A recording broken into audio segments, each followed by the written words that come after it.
Welcome to this session. I have started to make tangible progress in several areas, and I wanted to present them to you in the hopes that they might be useful to you. When my kidneys failed, I got advice from a number of people, several of whom had experienced something like this, and one of whom has actually had a transplant and is doing pretty well with it. One thing they emphatically told me, and I want to emphasize that, is that I would lose the ability to urinate, which sounded, I couldn't believe it. In fact, as time went on, something like it happened, although I never totally lost the ability. Of course, when my prostate had totally blocked up, I had to use an artificial catheter to make it all work, but still I wasn't urinating as much as I needed to.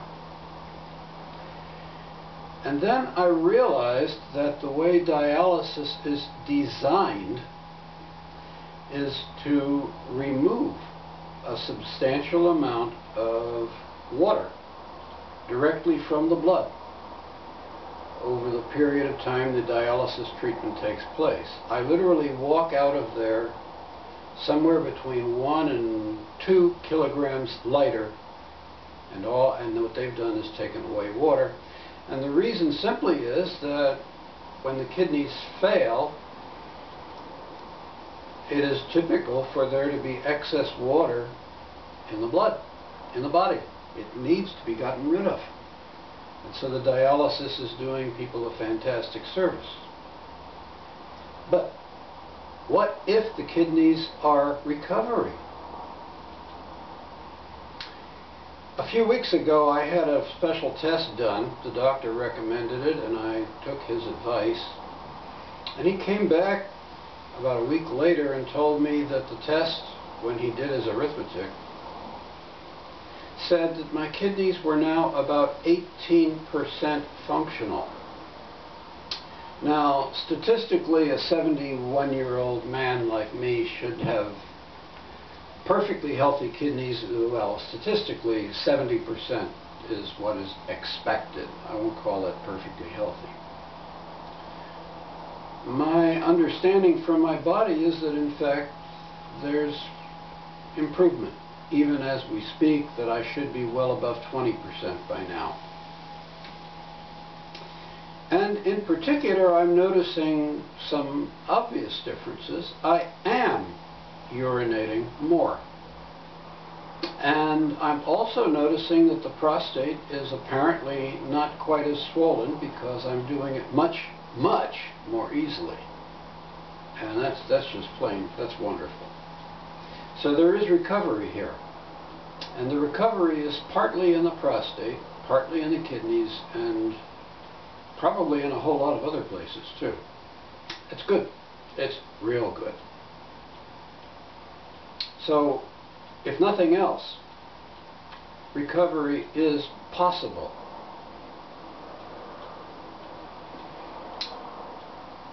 Second main point for this session is that we recovered a tactic that we used early on when we first started using frequencies. I don't remember whether I even discussed it with you,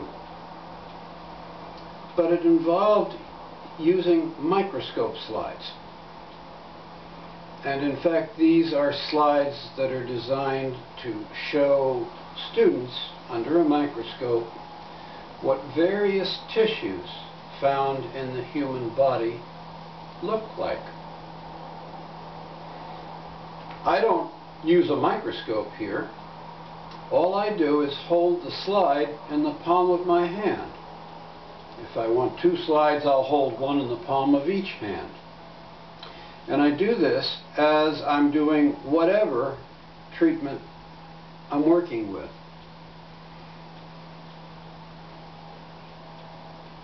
Yes, I know. You're saying, how can this do anything for you? You don't have eyes in the palms of your hand. Well, if really the fundamentals of the way the body works is based on frequencies, and if the slides contain tiny, well-preserved samples of the tissues of the body, then perhaps there is a remnant of those frequencies still preserved there that the body can then use to help it focus on the area where it wants to work.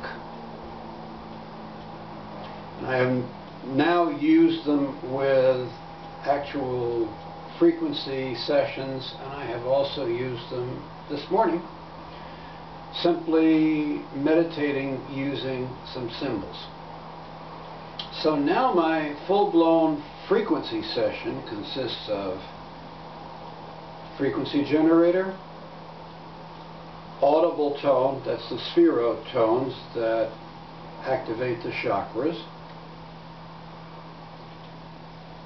symbols, and finally now the microscope slides.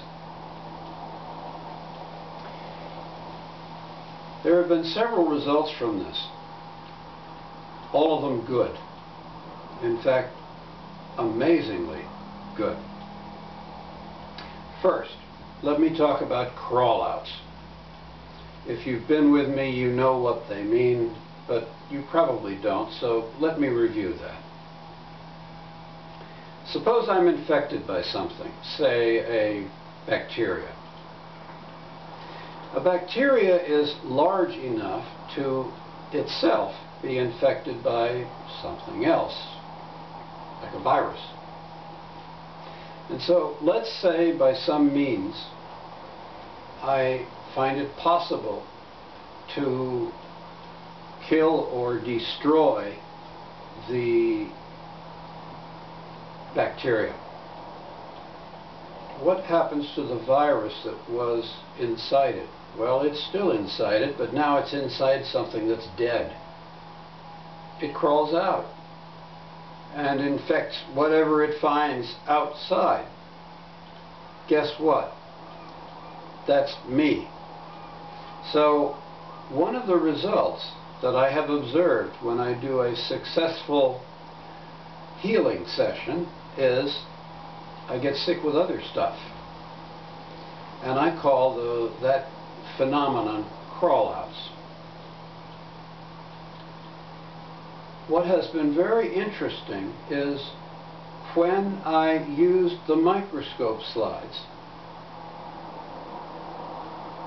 apparently the body, because of the information it gained about proper focus, was able to destroy almost all perhaps, of the crawl-outs, because despite the fact that the body got the opportunity to do a fantastic job on the original session, it also was able to destroy most of the crawl-outs. Very few of them were left. This is a much more comfortable way to do healing. I really recommend it to you. Bye now. Thanks. We'll talk again.